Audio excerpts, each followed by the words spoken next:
A gente sabe que toda obrigação, ou um contrato, ou um acordo, ele sempre nasce com um propósito, ser cumprido. Mas e quando acontece uma desavença, uma litigância, um litígio, em que não é mais possível concluir essa obrigação? Meu nome é Carlos Chagas, sou aluno da nova Faculdade de Direito em Contagem e hoje nós vamos ter a nossa primeira aula de monitoria sobre Direito Processual Civil 2.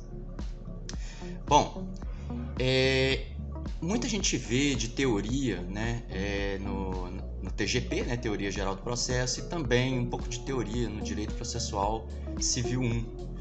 E eu acho que para quem está fazendo o curso agora seria interessante relembrar alguns princípios, Nós temos como um dos primeiros princípios a serem trabalhados aqui, que é o princípio da duração razoável do processo.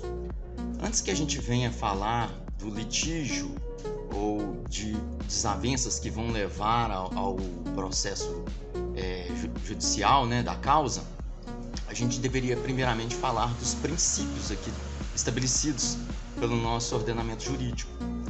E dentre esses princípios, o primeiro princípio que eu gostaria de citar aqui é o princípio da duração razoável do processo. Esse princípio ele visa o quê? A velocidade na solução do litígio. Antigamente, alguns protelavam o processo para ganharem apenas o tempo, Porém, nas súmulas como a 281 do STF e a 98 do STJ, a gente vê a tentativa de cortar este mal pela raiz, essa questão de querer ganhar tempo. Então nós temos na súmula 281 do STF escrito assim: é inadmissível o recurso extraordinário quando couber na justiça de origem recurso ordinário da decisão impugnada. E na súmula 98 do STJ temos: embargos de declaração manifestados com um notório propósito de pré-questionamento não têm caráter protelatório.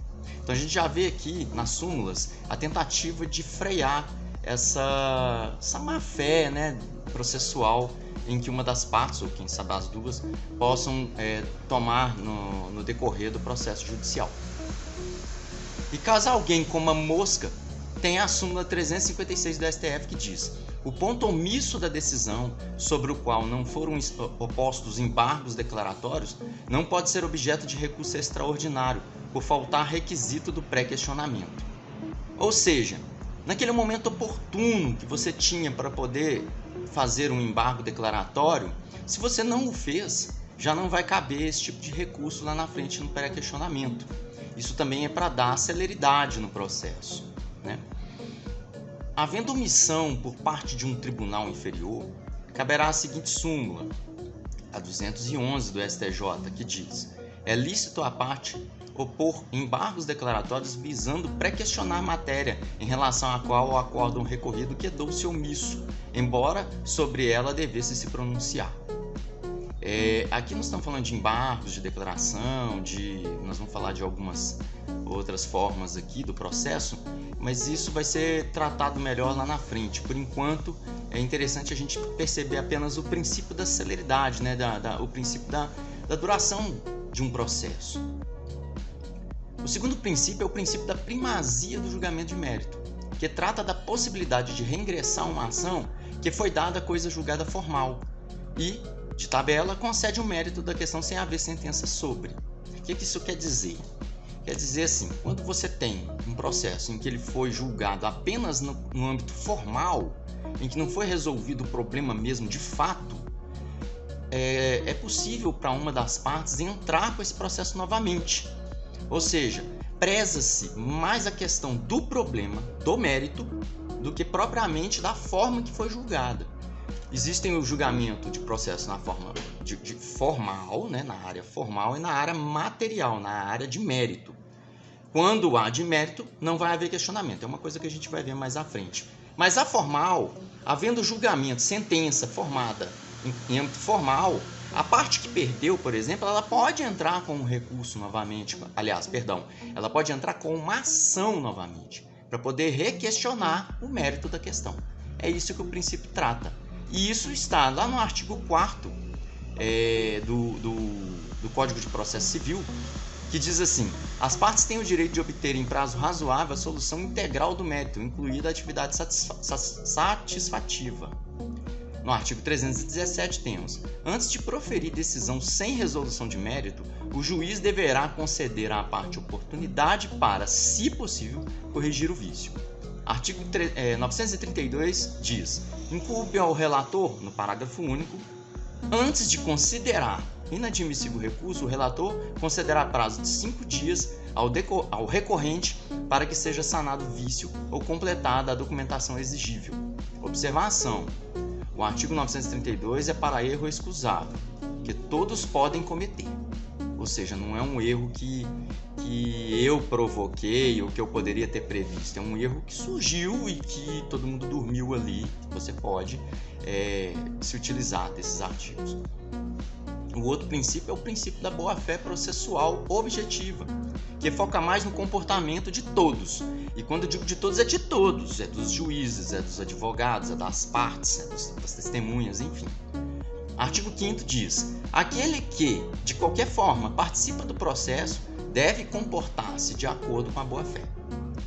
Existe também o princípio de cooperação, o princípio da cooperação, que diz no artigo 6º: todos os sujeitos do processo devem cooperar entre si para que se obtenha em tempo razoável decisão de mérito justa e efetiva.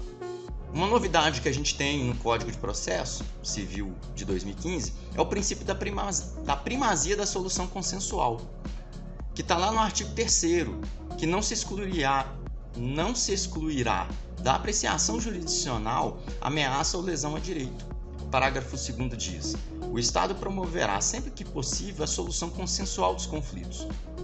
Parágrafo 3º diz: a conciliação, a mediação e outros métodos de solução consensual de conflitos deverão ser estimulados por juízes, advogados, defensores públicos e membros do Ministério Público, inclusive no curso do processo judicial.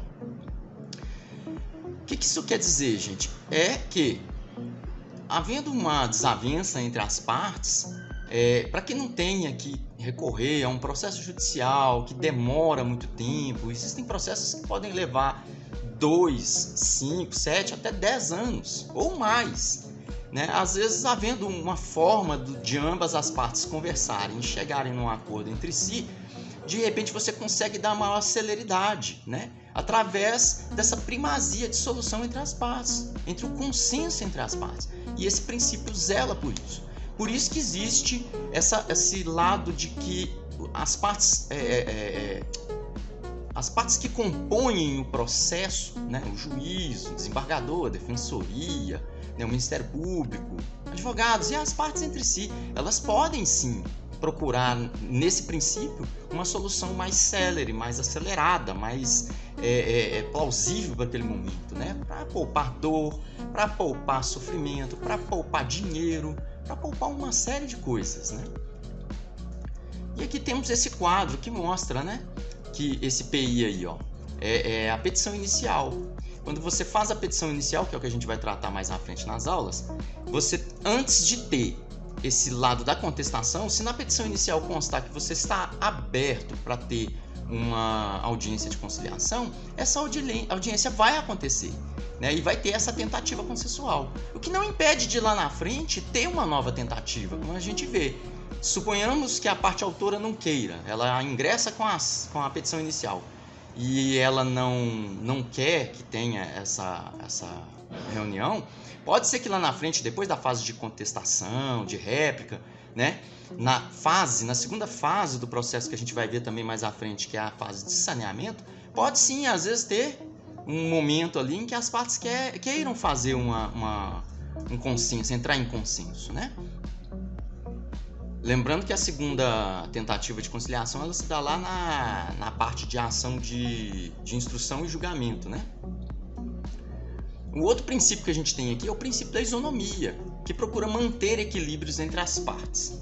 O artigo 7º diz: é assegurada às partes paridade de tratamento em relação ao exercício de direitos e faculdades processuais, aos meios de defesa, aos ônus, aos deveres e a aplicação de sanções processuais, competindo ao juiz zelar pelo efetivo contraditório. Ou seja, Você tem o direito de ingressar com uma ação para reclamar algo? Sim. Mas o outro também tem o direito de defesa e de argumentar. E o juiz tem que ver de uma forma imparcial que ambos os argumentos têm os seus valores, né? Buscando uma isonomia, buscando uma lei que seja igual para ambas as partes. Um outro princípio que a gente também tem que lembrar aqui é o princípio da publicidade, que está lá no artigo 11 do Código de Processo. Todos os julgamentos dos órgãos do Poder Judiciário serão públicos e fundamentadas todas as decisões sob pena de nulidade. O parágrafo único diz: nos casos de segredo de justiça, pode ser autorizada a presença somente das partes, de seus advogados, de defensores públicos ou do Ministério Público. A regra é que todos os atos processuais sejam públicos. Existem determinados atos que correm sob o segredo de justiça. São as exceções ao princípio da publicidade. Temos aqui o artigo 189 que diz no seu caput: os atos processuais são públicos, todavia tramitam em segredo de justiça os processos que, nos incisos, temos em que exige interesse público ou social,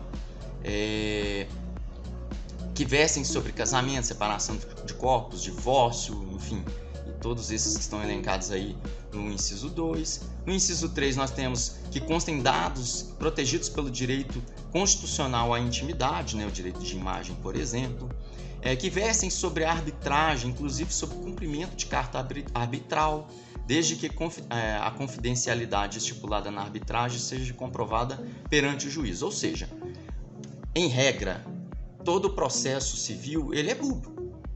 Mas existem exceções, poucas, mas existem, que são as que estão elencadas nos incisos do artigo 189 do CPC.